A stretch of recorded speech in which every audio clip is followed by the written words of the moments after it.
As photographers, we often just can't get close enough to our subjects. In fact, it's almost the norm instead of the exception. So we have a few options, and the easiest solution, at least on paper, is to add a teleconverter to your setup.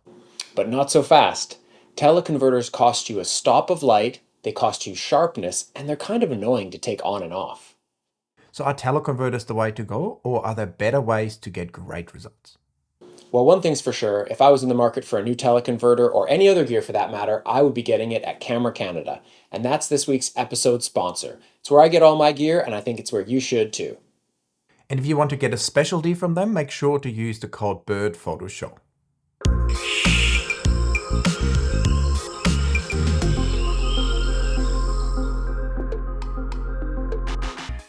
When it comes to bird photography, my experiences, I'm sure your experience is the same, that it's very hard to get close enough to birds. Is that the same for you, Glenn?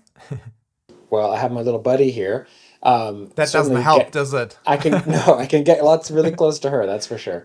No, I mean it happens where sometimes birds come super close and you actually have to back up or something, but it's usually around feeders. It's definitely not the norm. More often than not, the bird is farther than you would want it. You wish you had a bigger lens, or you have to make some of these sort of trade-offs and compromises like using a teleconverter or having to crop in post-processing.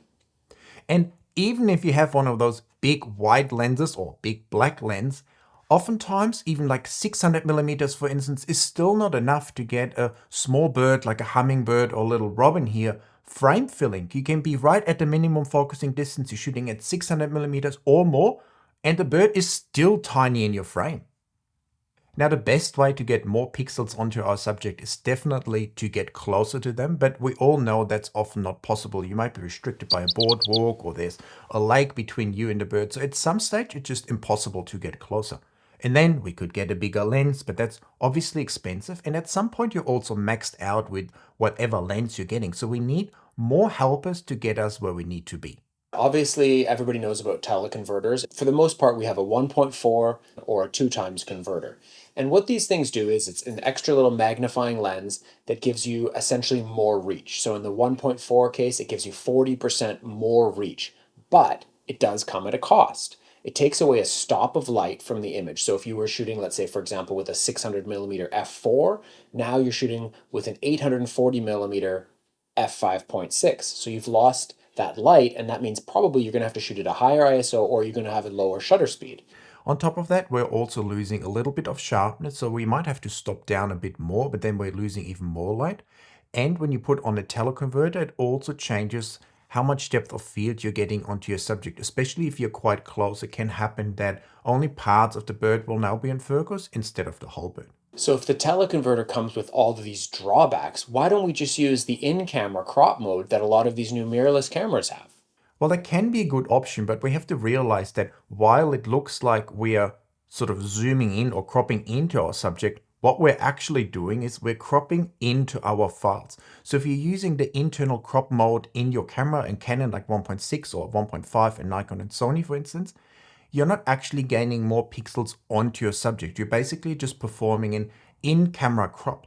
So the biggest difference to the teleconverter is that the teleconverter gives you extra reach and gives you the full sensor readout on your subject. So you're having more pixels on the subject. So yeah, and you're telling me that there's no free lunch? I can't just crop in camera? Unfortunately not. Well, you can, and you do it a lot. So why don't you share your reasoning behind it?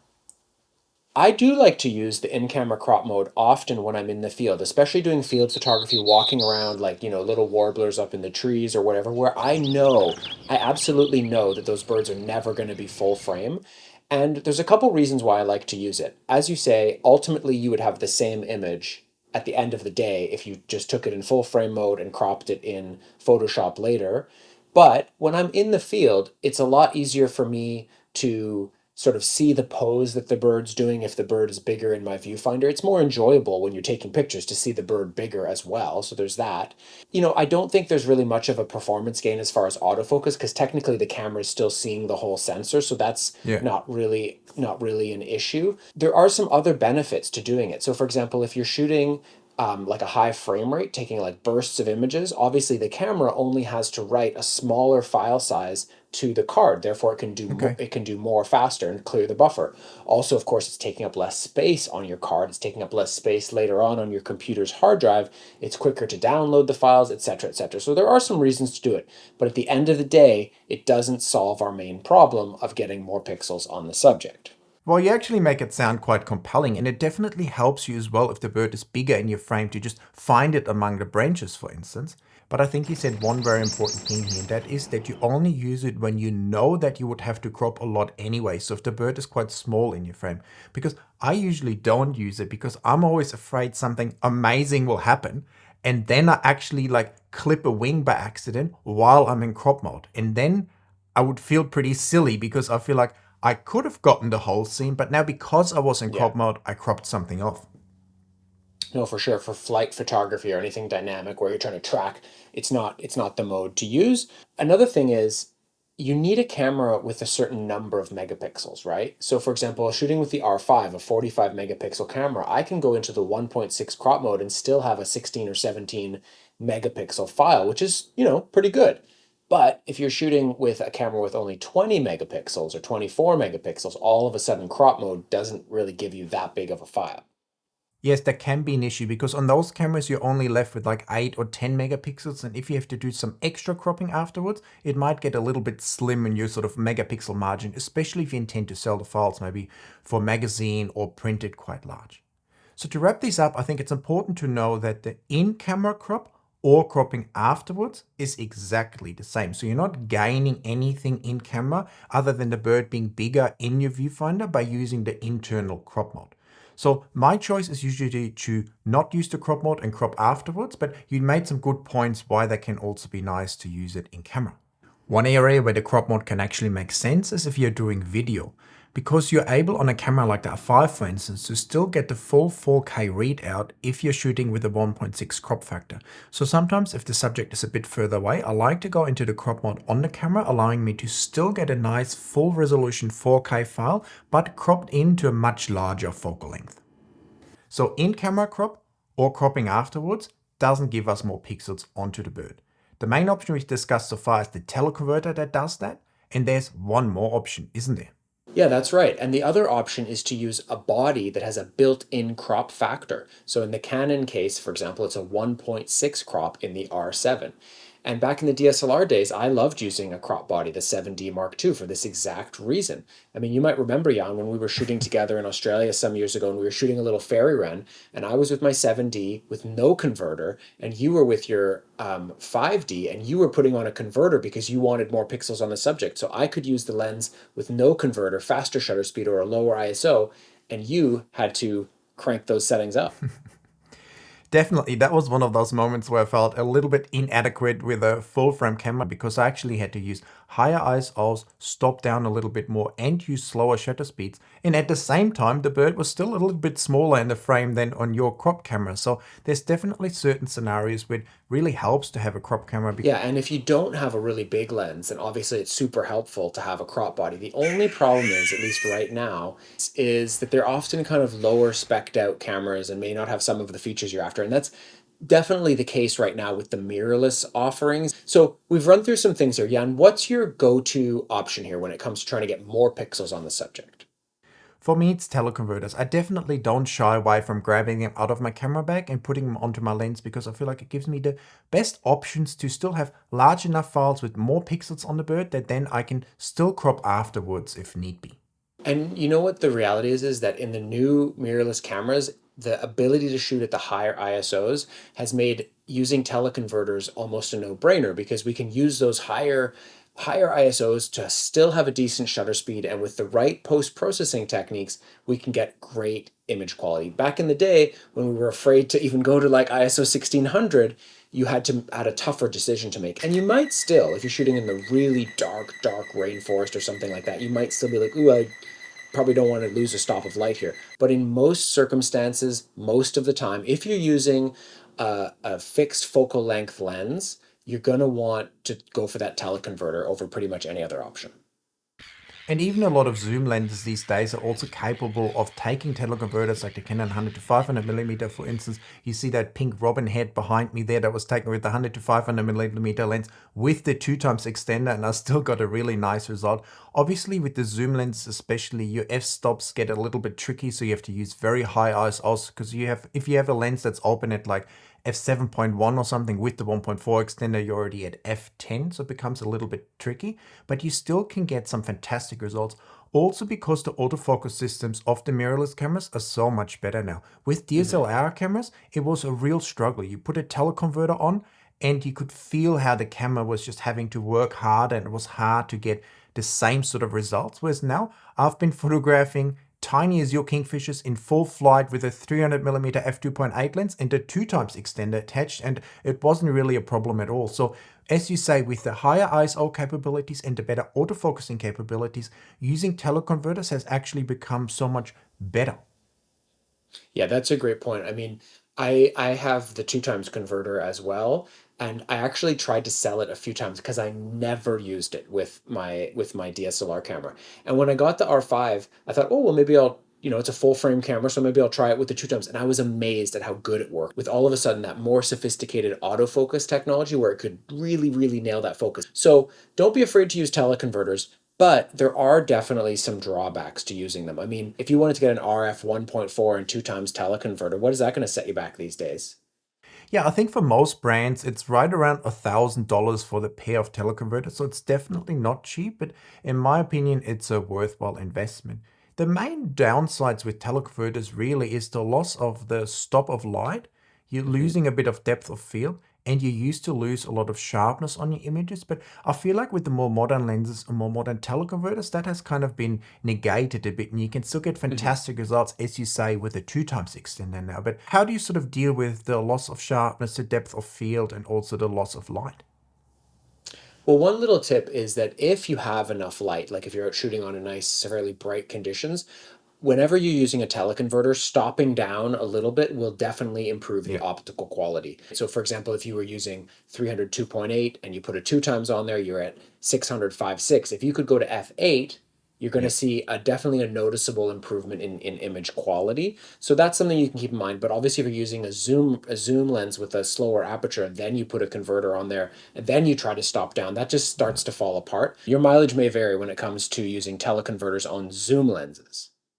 Well, it actually works quite well, but you have to remember that it works well when you're close enough to the subject. For instance, I could take this headshot Hmm. of the pink robin because I was very close to the bird. If I'm having a Hmm. 100 to 500mm lens put on a 2x extender and then I want to photograph like a crane on the other side of the field, that's not really going to work quite well because there's so much sort of dirty air and heat haze between you and the subject. But up close, you can use teleconverters very well, for instance, to get a headshot even on zoom lenses. And in this case, I was wide open, I think at f14 in the rainforest, but with using higher ISOs, I still managed to get a pretty cool looking image. So in summary, more often than not, when we want to get more pixels on our subject, we're probably going to reach for the teleconverter, especially these days with the more modern cameras with the better autofocus. But they do have some drawbacks. First of all, depth of field. If I'm quite close to a bird, it sometimes actually helps to not use the teleconverter. For instance, if I was going to photograph a hummingbird and it's actually quite close to me, if I put a teleconverter on, what can happen, for instance, you have the head in focus, but the tail and the feet already won't be in focus. And in this Mhm. case, it might actually be an option, even though it's kind of counterintuitive, to step back a little bit more, take off the teleconverter, and then photograph the bird, because this will actually allow you to then have the whole bird in focus.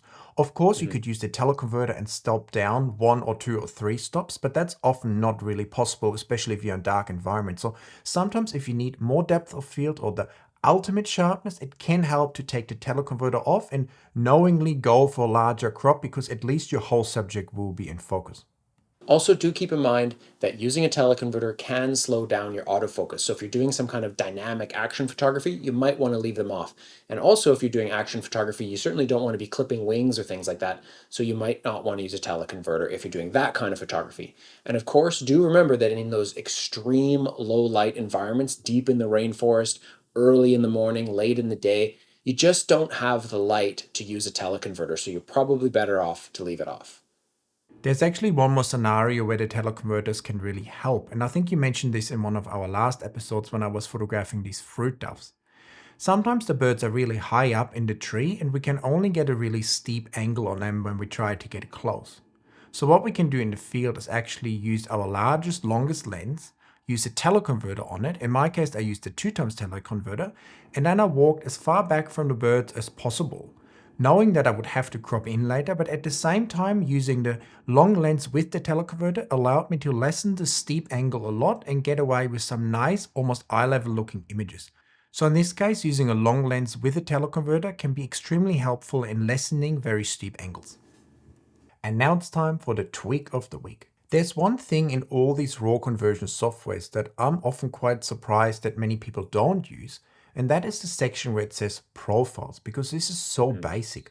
And if you just leave that on the standard settings, you might not get the most out of your images, because these profiles in Camera Raw or Lightroom, for instance, heavily affect the look of your images. There's a lot of different Adobe ones, for instance. If you go through all the different options, you can see how different your image looks and how different the colors are affected, for instance. Yeah, and a lot of the times, certain ones work good for certain cameras or certain conditions.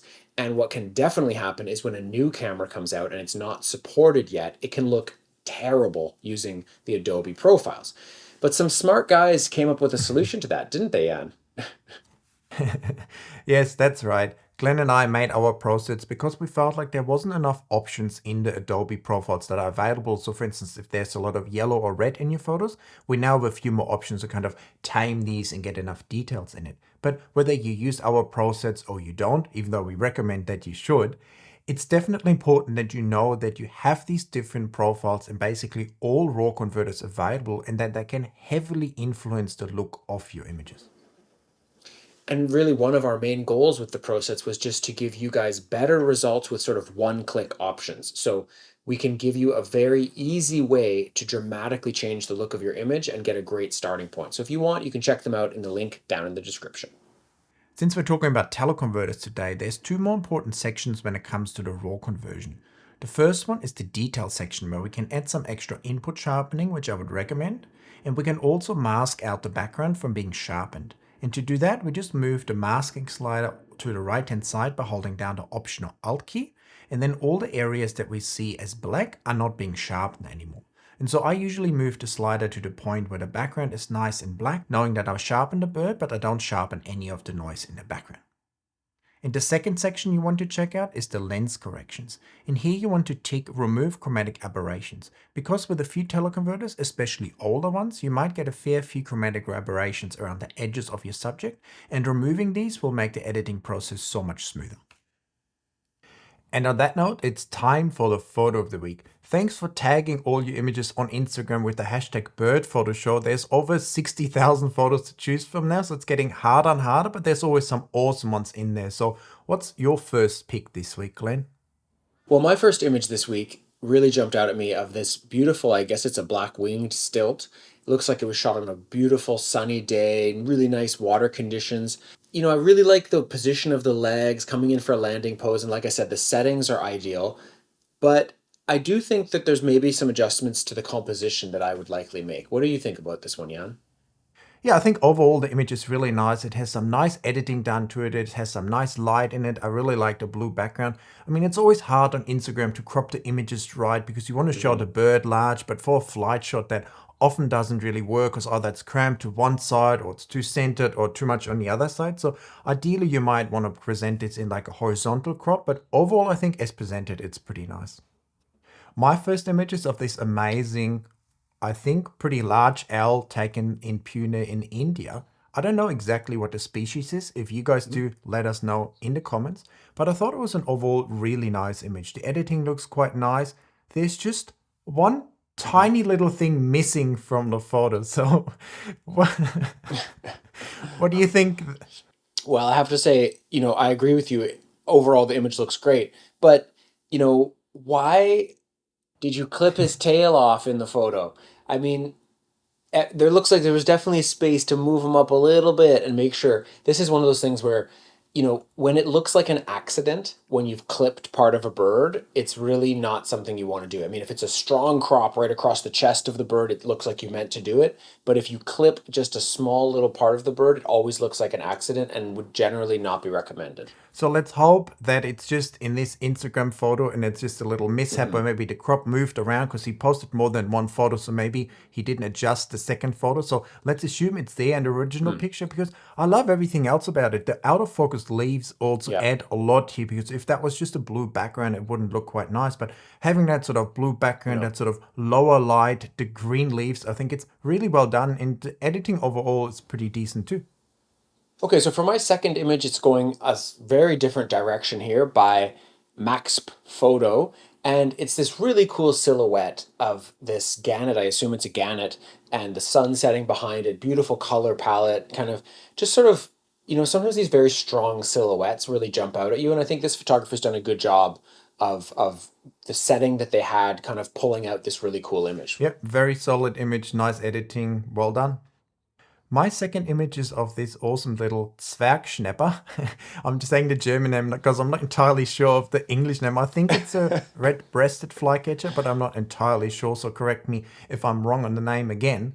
But I just thought it's a really nice image, and it's a bird that I really wanted to photograph when I was living back in Germany, and he's from Berlin as well, so if he got it in that area, it would be very nice find. And it's just an awesome little bird that only lives in certain specialized habitat. And I thought it's an overall nice image, a nice pose, a sort of decent enough perch. I just feel like overall in this image, we're dealing a little bit with color casts. Again, I think the background could probably be made a little bit more green. Maybe it has that sort of brown magenta cast in it. And overall the bird, I feel like has a little bit of a purplish magenta cast as well. And I assume this Very is cool. because it's taken in a forest. There's a lot of leaves and shadows kicking around. So I think this image is awesome, but you could definitely improve it with a little bit of editing, for instance. Yeah, I mean, I think there's a lot to like about this photo. I really like the pose. The singing pose is like kind of my favorite style of poses where they're kind of just turned a little bit like that. The perch is not bad, the sort of end of a broken off branch, and the background's really nice. I personally would probably put the bird a little higher in the frame as Yeah. presented. I think it's a little bit out of balance towards everything towards the bottom right of the frame. And as Jan mentioned here, I think, when it comes to photographing birds in really sort of flat light, they can tend to get a little bit cool, both the background and the subject. So that could be the type of thing we're using perhaps one of our PROSETS or going in and maybe using one of the brushes from our brush pack to sort of clean up the blacks or the whites. There's a variety of techniques we could use to kind of give it a little bit more life, maybe. It just feels a little bit cool and a little bit subdued, maybe, which I'm sure is maybe what the habitat looked like, but I just think editing could bring a little bit more out of this file. And if you wanted to, you could also go in with the clone tool and remove some of the bright parts of the broken off perch, Hmm. because then you'll just be end up with a more rugged looking perch overall. Yeah. All right, so for my last image this week, I've brought this really cool looking, I assume it's a myna of some kind from India, and I don't know the species, but I really like a lot about this image. I seem to be the composition police this week though, because I really like the perch, the pose, the editing, everything's good. But again, I just feel like there's way too much spot space up above the bird, and I would just have just cropped this square in this case. There's just no really reason on Instagram to have this huge amount of negative space above the bird.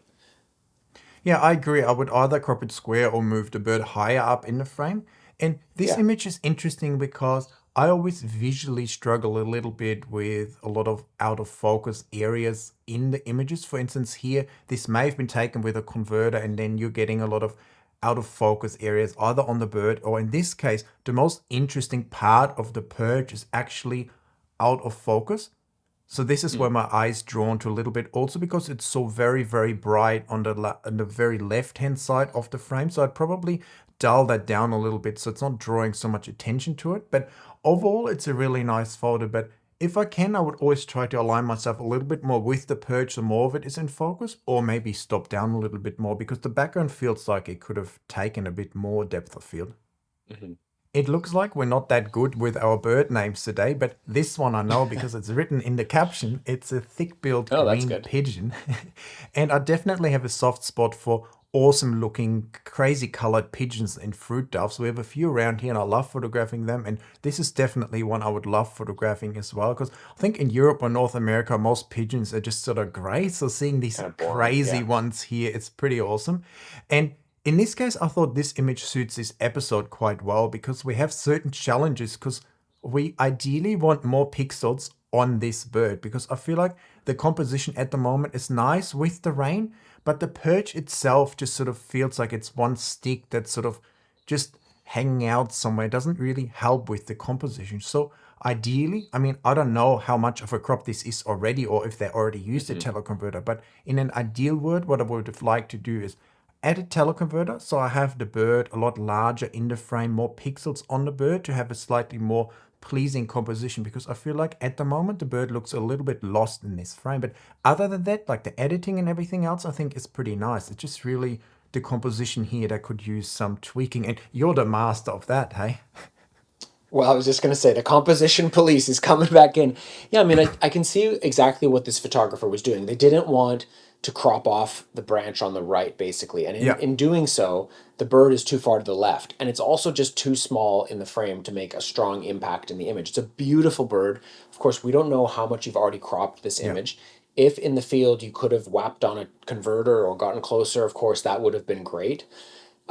So overall, though, what we're judging is, or not judging, but what we're kind of trying to comment on is the image as presented. And Yeah. as presented, I think for the most impact, the bird needs to be bigger in the frame. It needs to be either more centered or a little bit more to the right. And from a technique field thing here, like one of the cool, aside from the bird, the perch is nothing special. The other special thing that was going on here was it looks like it was raining decently Yeah. hard. And I do think that that can be an interesting element of this image. So again, this may or may not have been possible, but whenever I'm dealing with rain and I'm actually trying to include it in the frame, I'll often look for like a darker part of the background. So if I can line up with like a darker tree, it shows the rain much more prominently. So that's something that you could have tried. I know Jan does not like dark backgrounds, but sometimes I will, go for that if I know, because that will show the rain much more prominently in the image. So those are a few little tips that you could try on an image like this. That's definitely a good tip because it would show the rain more. And I think this kind of bird with crazy colors could actually not look too bad with a dark background. So overall, a nice image that could definitely be improved in certain areas. You heard it here, folks. Jan is going to start using dark backgrounds in his photos. Maybe. But I have to think about that for a little bit longer, so we have to wrap up this week's show. We hope you enjoyed it. Please let us know all your thoughts in the comments and also those birds' names that we didn't know. Hit that like button, hit that subscribe button, and we will see you in another show very soon. Bye, guys. See you next time, guys.